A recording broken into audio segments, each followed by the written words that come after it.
नमस्कार, मैं हूं निकिता और आप देख रहे हैं सत्य हिंदी। एक नजर डालते हैं अब तक की सुर्खियों पर। अमेरिका के राष्ट्रपति डोनाल्ड ट्रंप ने गजा युद्ध को समाप्त करने के लिए 20 बिंदु वाले शांति योजना पेश करने के बाद हमास को चेतावनी दी है। उन्होंने कहा कि हमास को योजना को स्वीकार करना होगा, अन्यथा गंभीर परिणाम भुगतने होंगे। ट्रंप के अनुसार सभी अरब और मुस्लिम देश इस पर हस्ताक्षर कर चुके हैं और अब हमास के पास 3 से 4 दिन हैं।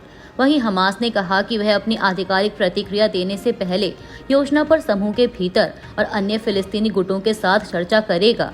योजना में हमास को हथियार डालने और गजा पर शासन नहीं करने की शर्त के साथ युद्ध समाप्त करने, फिलिस्तीनियों के लिए मानवीय सहायता और पुनर्निर्माण का वादा किया गया है। इसराइल के प्रधानमंत्री बेंजामिन नेतन्याहू ने अपने ताज़ा बयान में कहा है कि वह इस्राएली सेना को गजा से वापस नहीं बुलाने वाले हैं। व्हाइट हाउस में दौरे के बाद नेतन्याहू का एक वीडियो टेलीग्राम पर साझा किया गया। इसमें वह उन आलोचकों को निशाना बनाते दिख रहे हैं जो इस्राएली सेना को गजा से वापस बुलाने के लिए उन पर दबाव डाल रहे हैं। नेतन्याहू कह रहे हैं कि वे लोग बार बार कह रहे हैं कि हमास की शर्तें माननी होंगी, आईडीएफ को बाहर निकल जाना चाहिए और हमास फिर से खड़ा हो सकता है और पट्टी का पुनर्निर्माण भी कर सकता है। नेतन्याहू ने कहा कि ऐसा नहीं होने वाला।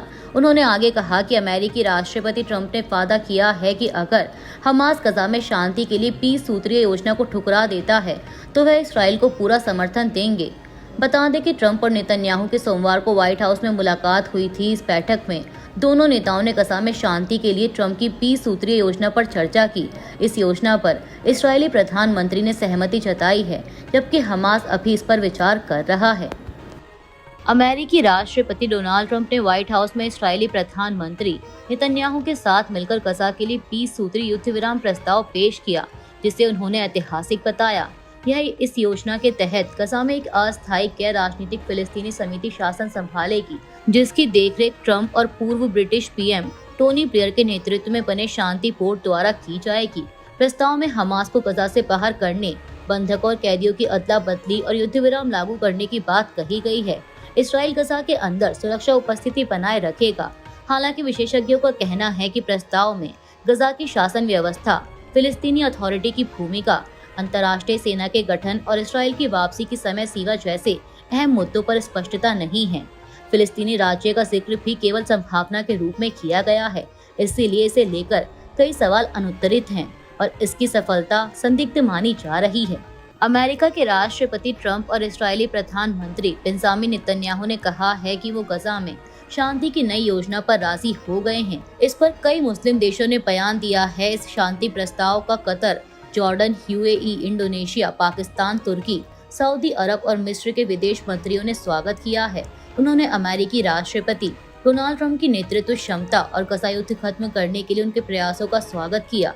एक साझा बयान में मंत्रियों ने ट्रंप की शांति स्थापित करने की क्षमता पर भरोसा जताया और कहा कि क्षेत्र में शांति सुनिश्चित करने के लिए अमेरिका के साथ साझेदारी बेहद अहम है। चुनाव आयोग ने बिहार में स्पेशल इंटेंसिव रिवीजन यानी एसआईआर का डेटा जारी किया है। इसके मुताबिक बिहार में 7.42 करोड़ मतदाता हैं। चुनाव आयोग के मुताबिक 24 जून 2025 को बिहार में 7.89 करोड़ मतदाता थे। 1 अगस्त को जारी एसआईआर की पहली ड्राफ्ट सूची में 65 लाख मतदाताओं के नाम हटाए गए थे। इसके बाद राज्य में मतदाताओं की संख्या 7.24 करोड़ थी। चुनाव आयोग ने इसके बाद फिर से 3.66 लाख मतदाताओं के नाम हटाए और 21.53 लाख मतदाताओं को सूची में जोड़ा गया। 30 सितंबर को जारी आंकड़ों के मुताबिक अब राज्य में मतदाताओं की संख्या 7.42 करोड़ है। बिहार में विधानसभा चुनाव से कुछ महीने पहले चुनाव आयोग ने एसआईआर शुरू किया। इस प्रक्रिया को लेकर राजनीतिक बहस शुरू हुई और इसकी टाइमिंग पर भी सवाल उठे। चुनाव आयोग ने इसे वोटर लिस्ट को दुरुस्त करने की कवायद बताया, जबकि विपक्ष का आरोप है कि यह नागरिकता की जांच की प्रक्रिया है जो पिछले दरवाजे से चलाई जा रही है और इसका मकसद बीजेपी के नेतृत्व वाले एनडीए गठबंधन को लाभ पहुंचाना है। तमिलनाडु के करूर में अभिनेता राजनेता विजय की रैली में हुई भगदड़ में 41 लोगों की मौत के कुछ ही दिनों बाद डीएमके नेता ए राजा ने मंगलवार को विजय की आलोचना की। राजा ने कहा कि भगदड़ जैसी घटनाओं में एक नेता का कर्तव्य है कि वह वहीं रहे और दूसरी पंक्ति के नेताओं के माध्यम से प्रभावित लोगों की मदद करे। उन्होंने कहा कि विजय का घटनास्थल से हटना उनके ग्लानि और जिम्मेदारी न निभाने का संकेत है। करूर में टीवी के प्रमुख विजय की रैली में भगदड़ से 41 लोगों की मौत के बाद उन्होंने सोशल मीडिया पर एक वीडियो बयान जारी कर कहा कि यह उनके जीवन की सबसे दर्दनाक घटना है। विजय ने कहा कि उनका दिल दर्द से भरा है और वे घायलों के जल्द स्वस्थ होने की प्रार्थना कर रहे हैं। उन्होंने पीड़ित परिवारों के प्रति गहरी संवेदना व्यक्त की और कहा कि कोई भी शब्द इस क्षति की भरपाई नहीं कर सकता।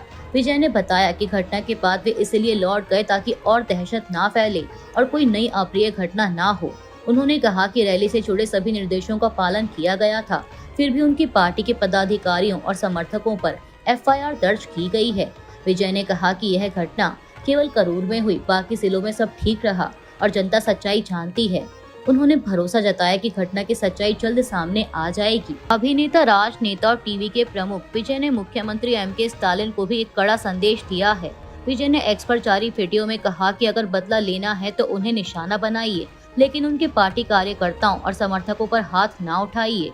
उन्होंने कहा कि सीएम साहब, मैं या तो घर पर रहूंगा या ऑफिस में, मेरे साथ जो चाहे कर लीजिए। बता दें कि यह बयान उस समय आया है जब करूर भगदड़ मामले में टीवीके के 2 पदाधिकारी, जिला सचिव मथिया झगन और नगर पदाधिकारी पौन राज को सोमवार रात पुलिस ने गिरफ्तार किया। घटना के बाद विवाद बढ़ गया है और विजय लगातार अपने समर्थकों की सुरक्षा को लेकर चिंता जता रहे हैं।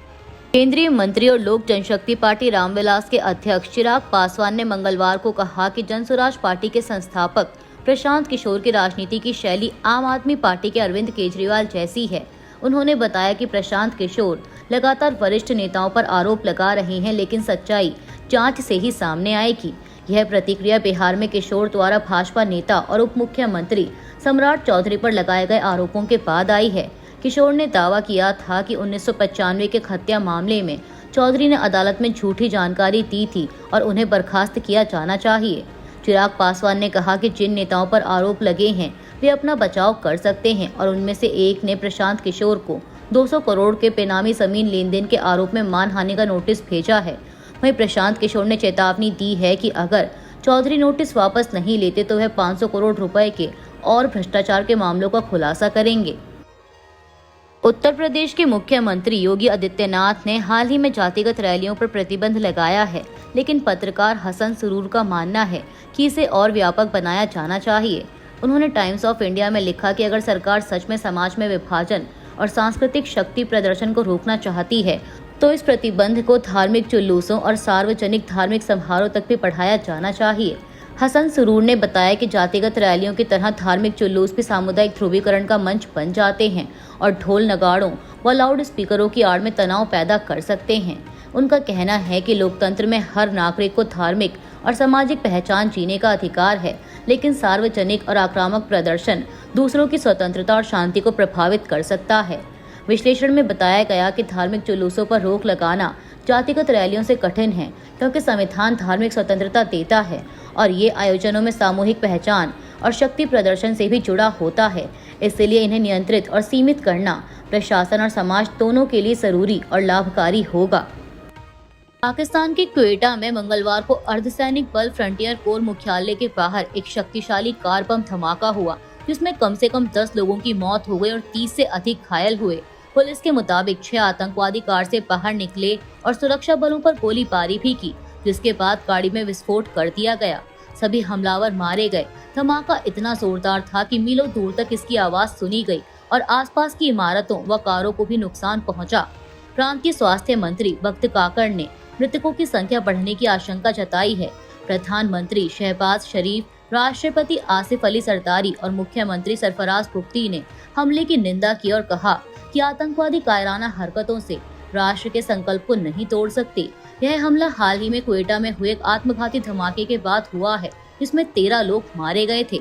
पाकिस्तान के बलूचिस्तान प्रांत की राजधानी क्वेटा में मंगलवार को हुए कार बम धमाके की जिम्मेदारी अभी तक किसी संगठन ने नहीं ली है, लेकिन शक बलूच लिबरेशन आर्मी यानी BLA जैसे अलगाववादी गुटों पर है, जो लंबे समय से सुरक्षा बलों को निशाना बनाते रहे हैं। लेकिन राष्ट्रपति आसिफ अली जरदारी ने यह कहते हुए भारत का नाम घसीटने की कोशिश की कि ये गुमराह चरमपंथी भारत के एजेंडे पर काम कर रहे थे।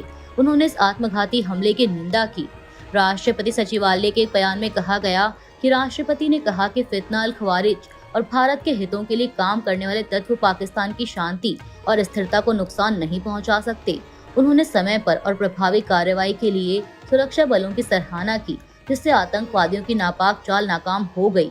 वहीं भारत ने अभी तक इस आरोप पर कोई प्रतिक्रिया नहीं दी है।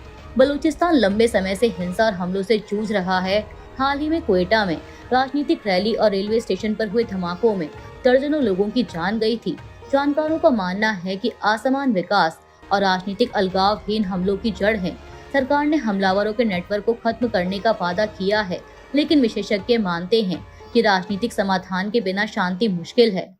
अभी के लिए इतना ही। बाकी की देश दुनिया की बड़ी खबरों के लिए जुड़े रहिए सत्य हिंदी के साथ। Copyright disclaimer under Section 107 of the Copyright Act 1976. Allowance is made for fair use for purposes such as criticism, comment, news reporting, scholarship, and research. Fair use is a use permitted by copyright statute that might otherwise be infringing.